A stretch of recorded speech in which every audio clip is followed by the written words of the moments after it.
you, our lovely viewers, and welcome to Breaking Free, a program here on CBC Television that talks about addiction, people who are addicted, those testimonies. You get them right here. So today in studio we have a young man, Mr. Nkumbu Mbe, who was an addict for more than 5 years, who struggled with an addiction of both alcohol and drugs. You're welcome, Mr. Simbe. Well, thank you for having me on the program. So today we're talking about your testimony on how you overcame addiction, what helped you, and what you're doing now. So can you briefly tell us how Mr. Simbe was before the addictions? So I started indulging into alcohol and substance abuse when I was 17 in high school through peer pressure, and before that I just lived a normal life. I was just a young man with big dreams, and I've been at David Kaunda National Technical High School. I was destined for a great future, but then things seem to have changed when I started to indulge into these substances and alcohol. So what started off as just peer pressure and experimenting turned into An addiction and dependency. Yeah, and the whole cycle of shame, depression, anxiety, and you name it.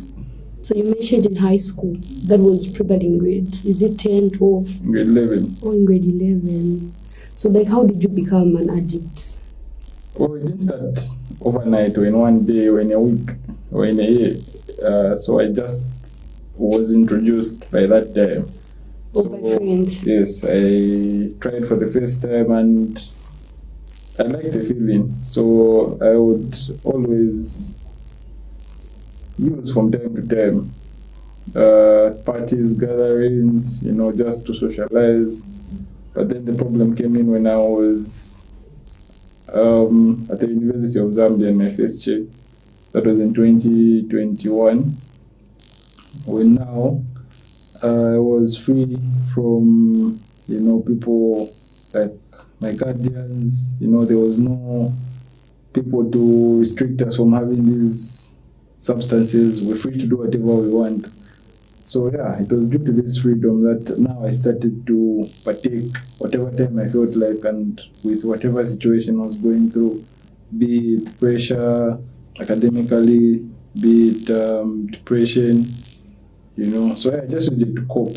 So it was just an escape, like it was an easy escape from reality whereby if anything is not going well, I would just use. So it slowly got dependent. So what types of drugs were you? I was using alcohol mostly, but I tried out these other. So alcohol is alcohol categorized into like spirits, lagers? Yeah, it is. So I just wanted to get drunk at the end of the day. I didn't really, what? You really didn't matter. Yeah, it didn't matter. As long as it's got alcohol content. I was taking. So in the beginning though, I was choosy, I didn't want to drink this. Or anything. Just anything. Cachaso, what's called. You tried cachaso? I tried doing it. Wow. Or maybe you had it for a long time. Was it part of the package? I tried it. But as long as it had alcohol content. So there was this called juntas. Though in the beginning I was staying away, but at the end it didn't matter. Because there's a saying of junta and cachaso are equally the same. Is that true? Yeah, basically because there's no proper processing when it comes to those beverages. So it's basically the same thing. No smoking? I smoked, I tried cigarettes. So I also smoked for some time, but the main problem was alcohol. Like, that's why I really had the challenge. So can you tell us about the period or phase of darkness in your life that turned you to an addict? I think it was when I just got into my second year. This is when I don't know what happened, but there's a lot of problems I had in my life, like with my family, with my academics as well. Financially also. When you I mention was- financially, as in school fees, tuition fee. Not necessarily. Like I was owing people money. I was. Oh, you entered into the. Yeah, I did.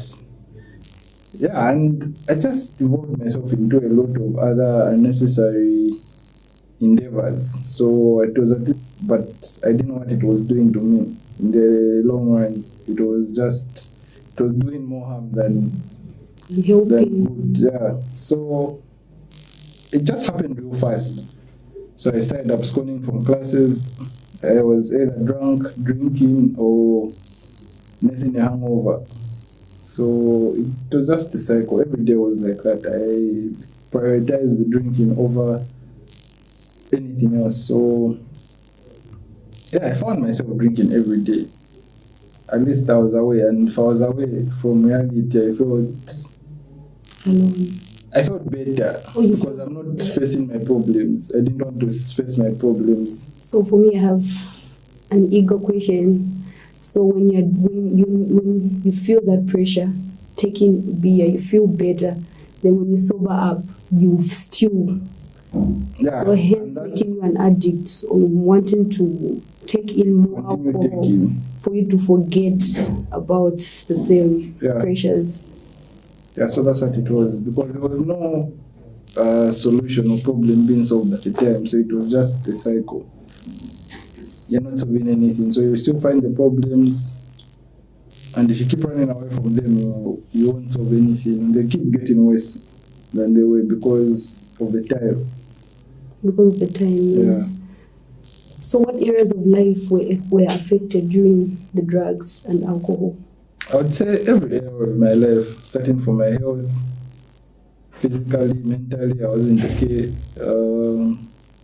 My relationships were really affected because the people that loved me and cared for me became distant. Yeah, they were not happy or okay with the idea of me drinking and being found in this. Did you at some point feel judged? Not necessarily judged. I've always known that such type of behaviors are not accepted by society. So that's why I tried to hide for the most of it, and I couldn't accept that because it's things that you can't do in the open. So yeah, for the longest I just hid in isolation, and that's why it was hard for me to get the help that I needed, because I couldn't come out because of the stigma. I always used to think, no, was anyone appoints, how are they going to see me? Yeah. No, what do they think now that I'm deep in it? You know, probably for them they thought it wasn't that bad, but I knew how bad it was for myself. Yes. Because now I couldn't go a day without taking these substances. I can't face reality. But I'm not happy. So meaning the more you became addicted, the more the beer you would take in from 3, 4, 5. Yeah, so the tolerance increased, and yeah, I saw myself either dying or just, I didn't see positive coming out of it. You earlier mentioned of missing classes. Did that lead you to stop in school at some point? Yeah.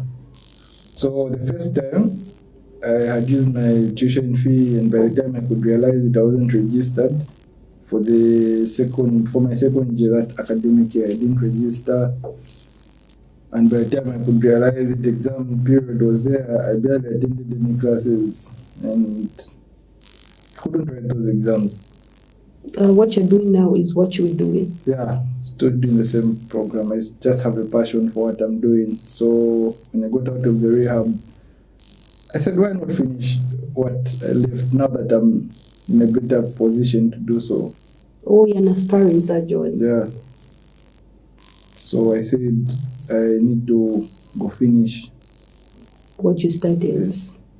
So apart from dropping out of school, relationships, is there any other thing that affected? Is there anything that was affected? Well, as I said, I think it's almost all areas of my life, and that's why I couldn't function, because it affected the mind, the body, and the soul. It was the whole being.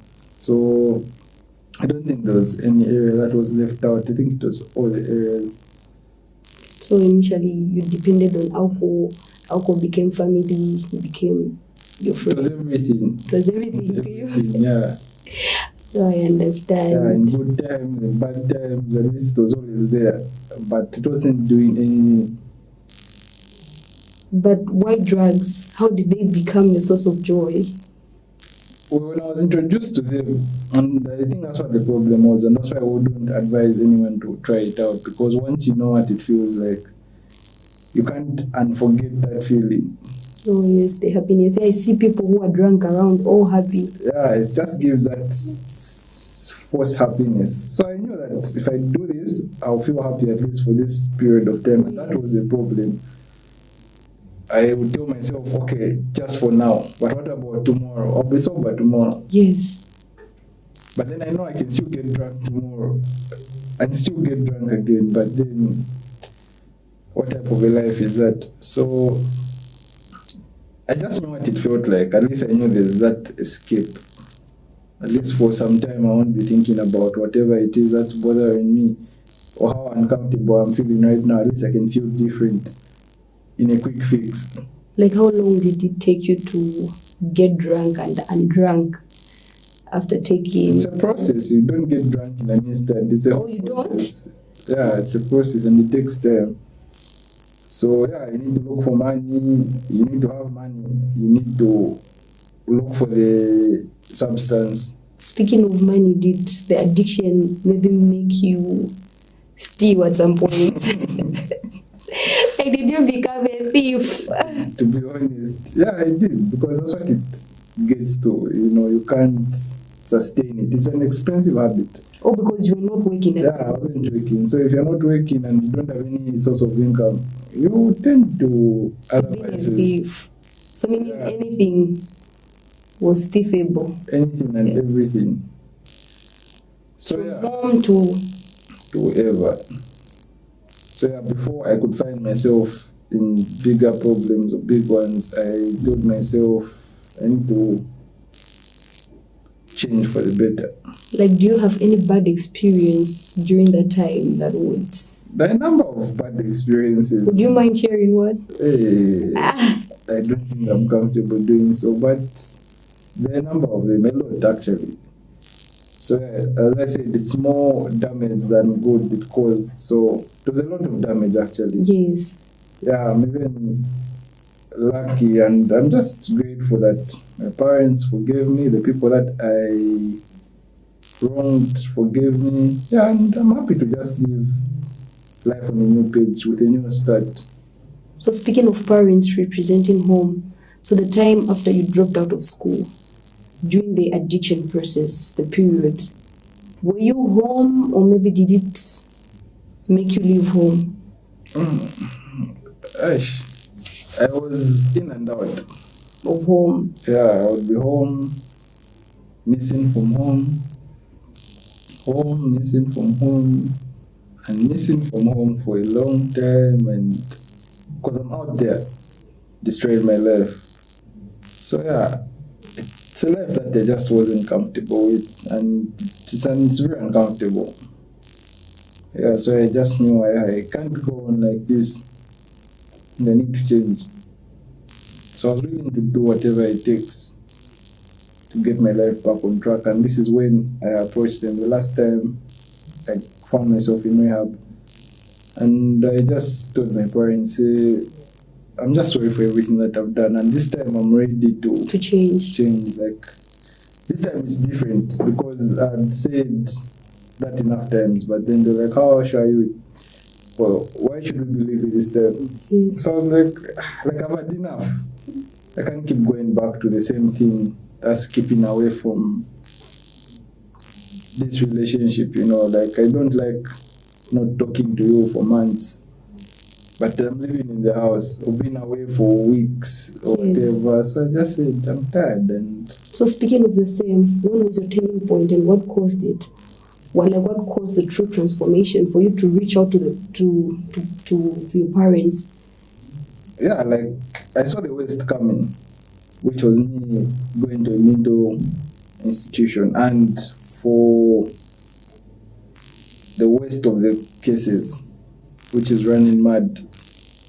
Yeah, so I saw it coming, like clearly, right in front of my eyes. And I was like, before it happens, I'd be a fool to let it happen. Yes. Yeah, so whilst I'm still in control, I need to do the right thing. Yeah. Was the rehab successful? Very much successful. Like, I really got to learn a lot, not only about addiction, but about myself, the nature of the addiction. Yeah, I got to find out that I'm not alone. For the longest, I felt as if I'm the only one who's going through such the same thing. Yeah, but I found a lot of other people in the rehab going through the same thing, different circumstances. But all of us were in that place because we had all messed up and were trying to make amends. How long were you in rehab? I was there 4 months. For 4 months. Then after the 4 months, no outside admission? I would still be in contact with the rehab. So, yeah, you need that post-rehab for you to, there's a reintegration period where you get, because you've been away for so long, and yeah, you need to be reintroduced to society. So you still need to stick to the rehab, until, you're comfortable on your own. So the time you were in rehab, it's strictly indoors? Yeah. They cut away from all distractions, all vices, everything. No visits from... Even family. So the entire 4 months? Yeah, no, not the entire. I would get to see family once a month. Oh, so making it 4 times in 4 months. Yeah. Because ideally, you have to work on yourself. It's not about the family or anyone else. It's about you. And working on yourself. And just trying to figure out what type of a position you're in and what you need to do, because the past is already gone and you can't do anything about it. So what are you going to do now that's going to make a better future for you? That's what that time is about. So speaking of that, how long did it take you to sober up? To sober back? Within a month I was back to feeling like my normal self. After the rehab? Within the rehab duration. So a month of being in the rehab. Yeah, I was able to feel the old me and even a better version, because I was cut from the substances. For the longest, I used alcohol, like I had it in my system. Yes, or for it to. Yeah, so I had therapies. Yeah, detox. I got it all out of my system, and I could feel fresh, new. At least I was able to sleep without having taken anything. I was able to wake up with a clear mind, knowing that I didn't cause trouble wherever. I don't owe anyone money. My parents are happy knowing I'm safe and sound, because for the longest they were worried where I was, who I was with, what I was doing. Yeah, so it was just a very, it was a good thing, within a month, back on my feet, and a month turned into 2 months to 3 months, and I was looking forward to getting out after my 4th month, and that's how I got out. So what is your life now? And simply describe your path as a reformed man. Who are you now? Now I'm someone with purpose, have a big vision. At least my life looks clearer now, free from distractions, free from any type of negativity. So at least now it's not that I don't have any problems, it's just that I know how to handle them. You know how to handle the depression, the stress, the anxiety. Yeah, and this is why I do what I'm doing, because I learned so much, and I feel it's only right that I share what I learned, because most people don't understand what these issues are and what their nature is. So there's a lot of people battling out there. So me, having gone through all this, I understand, and that's why I'm giving a helping hand. So I started a mental health support group. It's called Reclaimed Lives. We spread mental health awareness and break the stigma towards drug addiction and abuse, because a lot of people have the wrong narrative towards all this. They have the wrong view. Yeah, they feel as if someone being in addiction is a choice, and they say it's them, you know. But I feel, yeah, it's not the case. You know, it's a mental illness. So I feel people have to know that that's what it is, and have to take it as it is, so that we can make this place a better place. Better place for everyone. Yeah. What words do you have for someone out there going through the same similar experience? What I would say is they shouldn't give up on themselves. It's never too late to turn your life around, and yeah, it only takes one step, and just to take every day as it comes. You know, you can't force your way out of it, but you work your way with it. Eventually, you get out of it. So yeah, it's not too late. It's never too late. Yeah. It begins with you. It begins with you. Never too late. And yeah, you're not the problem, but your drinking is a problem, or your smoking is a problem. It's the problem. That's what the problem is. It's not you with the problem. So if you're able to get rid of that, then you're on the road to be the person you're supposed to be. Because it's hard to live a normal life when you're using these substances. Yeah, because you become intoxicated and you rely on, as you earlier mentioned, it becomes a reliance.